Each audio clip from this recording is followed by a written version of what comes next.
talking about the best thing ever. He is one of your favorites and mine too. Brandon Aki is here. Brandon, welcome. It's so good to see you again. Thank you. I know you've been really busy, so thank you so much for coming by Go Curvy. It's always a pleasure. Always a pleasure. Happy to be here. We have so many questions. When our viewers know that you're coming on the show, we just get like question after question after question.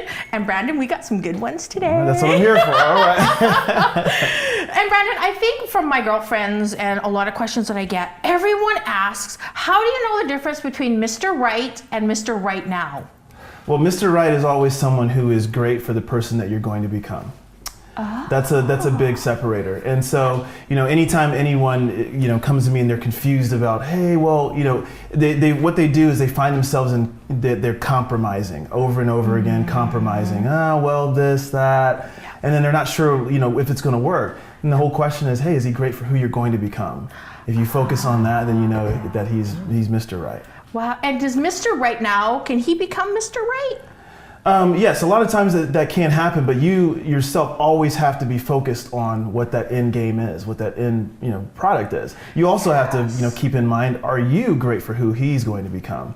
A lot of times people's paths start separating, and then they're wondering, they're grasping at straws trying to get there again, and you can't if your ultimate goals are not aligned with each other. So Brandon, when you say for the person you want to become, like, are you talking like 2 years, 5 years, like, or long term? Like, how do you know who you're going to become?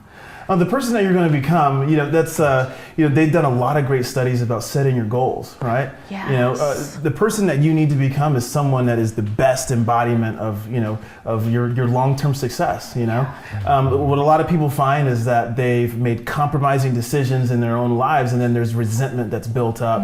Oh, I didn't get to travel to to that place that I always wanted to go to when I was a kid, and now I don't. I'm not doing that. I'm not seeing the travel, the career path that I want.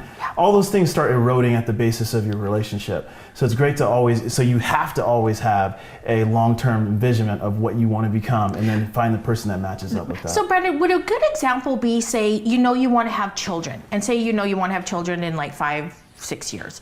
Would you look for a guy that you think would make a good dad? Absolutely. So that's a good example, right? Of who you want to become. Yeah. Oh. And what that does is that starts driving all the questions that you're going to be asking on dates. We've said before, the purpose of dating is to find out if the person is or can become the person that you want to be with, or that you need in your life. So with that in mind, that's going to drive all the questions that you're going to be asking. That is awesome. Chad, did you hear that? Was that not like a great answer? I mean, seriously, this sounds so awesome, but I have a couple questions in the chat room too on this topic. Okay, so Nikki wants to know, where are these real men? Will they please stand up? What happened to opening doors and romance? Yes, women are more independent, but we still want that chivalrous man once in a while. Where is he? So where do we find this guy? Well, the place that you find those types of great guys are, number one, you have to realize that they're very few and far between these days, because they've been conditioned by overall society that it's not celebrated.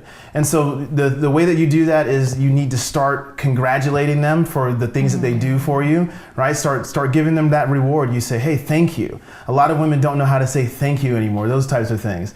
So just giving that recognition for him doing those nice things. And then whenever he does do it, you want to just simply say, you know what, I love it when a man does what you just did. Right. Brandon, you know what? That kind of sounds like what I do with mochi and bricks. Yeah. Good one!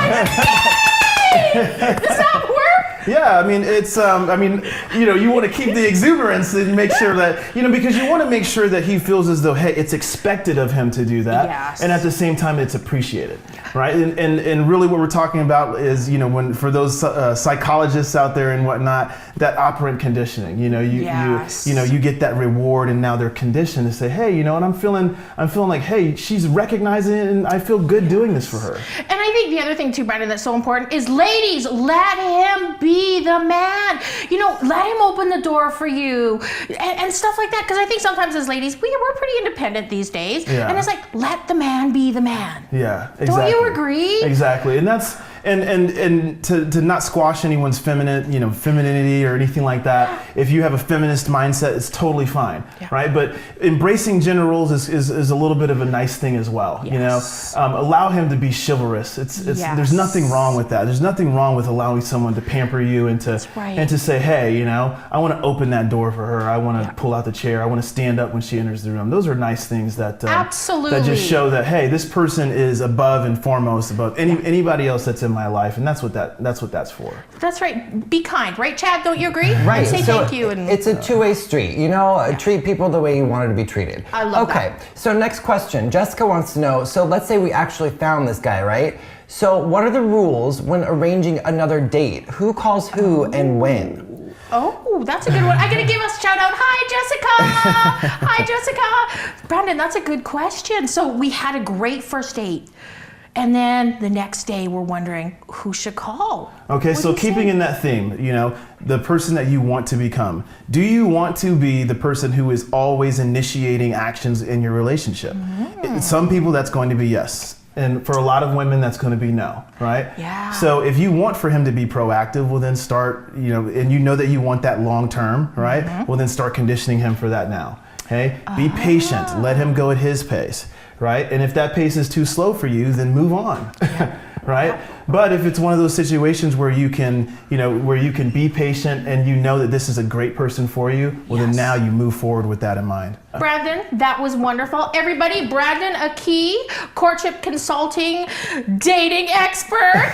And Brandon's going to be back with us again. So make sure you get your questions into us on social media, and Brandon will answer them next time he's here. And you can always find Brandon at brandonaki.com.